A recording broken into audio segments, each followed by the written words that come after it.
Lorsque je compare les différentes morts dans notre culture avec les morts des maîtres spirituels, je constate qu'il existe un grand fossé. Les pensées, les émotions et les attitudes sont bien souvent opposées entre les maîtres spirituels et nous-mêmes. Du point de vue des maîtres spirituels, la mort dans notre culture est terrifiante et regrettable. Pour mourir paisiblement, voici quelques conseils qu'ils nous donnent. Le premier conseil, c'est de réfléchir au lieu où nous voudrions mourir. Bien souvent, nous souhaiterions quitter ce monde dans un environnement qui nous est connu, comme notre maison par exemple. Et c'est un choix juste selon les maîtres, car ce lieu nous permet d'être beaucoup plus à l'aise. Malheureusement, nous n'avons pas toujours le choix. Il est aussi courant de mourir dans un hôpital, finalement au même endroit où nous sommes arrivés dans ce monde. Dans ce cas, c'est le rôle des proches de recréer l'environnement familial en décorant la chambre de photos de famille, de fleurs, de lettres, de dessins d'enfants ou n'importe quoi d'autre qui lui rappelle son domicile. Si le personnel médical autorise votre présence, n'hésitez pas à même dormir dans la même chambre que le mourant. Suivant sa religion, n'hésitez pas non plus à apporter des objets qui peuvent la lui rappeler et le réconforter. Cela peut paraître anodin, mais ça permet de créer une ambiance particulière qui aide à lâcher prise. Ce que les maîtres spirituels font de leur côté, ce sont des offrandes, car c'est un moyen efficace pour faire de ces derniers instants un moment sacré, et ce afin d'inspirer le mourant vers son esprit intérieur. Le deuxième conseil est surtout utile lorsque l'on arrive aux dernières minutes de la vie du mourant. Si cela est possible, il ne faut pas déranger le mourant, on entend par déranger tout autre examen médical.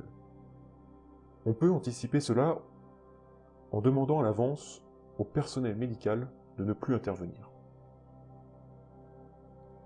Dans notre culture, une mort paisible n'est pas une chose facile, et encore moins la réalisation d'une pratique spirituelle. Remarquez que, lorsque l'on meurt à l'hôpital, les médecins ont souvent la volonté d'essayer de réanimer le patient, de lui faire des injections. Comment pouvons-nous mourir tranquillement quand cette situation se produit? C'est pour cela que la mort, dans notre culture, est très perturbante. C'est comme si, au moment de passer un examen, tout le monde nous parlait en même temps. De cette façon, nous ne pouvons pas mourir paisiblement. Et pourtant, j'en parlerai bientôt, il est extrêmement important de ne pas perturber l'esprit au moment de la mort. De plus, lorsqu'une personne décède, son corps est trop rapidement déplacé. Le conseil des maîtres spirituels, c'est justement de laisser le corps le plus longtemps possible à la même place. Il ne faut donc pas hésiter à demander au personnel médical et à l'avance si cela est possible. Bien évidemment, faites-le seulement si la mort prochaine est inévitable et qu'il n'y a plus aucun espoir possible. Pour ça, il faudra aussi probablement l'accord du mourant avant sa mort. Dans la tradition bouddhique, le corps ne doit pas être déplacé pendant au moins 3 jours. Et dans notre culture, c'est évidemment impossible, surtout à l'hôpital. Et cela est bien dommage, car le silence et la paix qui peut s'imprégner de l'ambiance de la chambre peut aider le défunt dans sa traversée de la mort. Comme vous le savez maintenant, l'état d'esprit à l'instant de la mort est important. Dans notre culture, nous mourons très souvent sans s'en rendre compte. Pourquoi est-ce le cas? Parce que l'instant de la mort n'a pas été suffisamment préparé ou n'a pas été effectué comme il l'aurait fallu. C'est tout l'inverse de quelqu'un qui meurt alors qu'il est dans le coma, par exemple.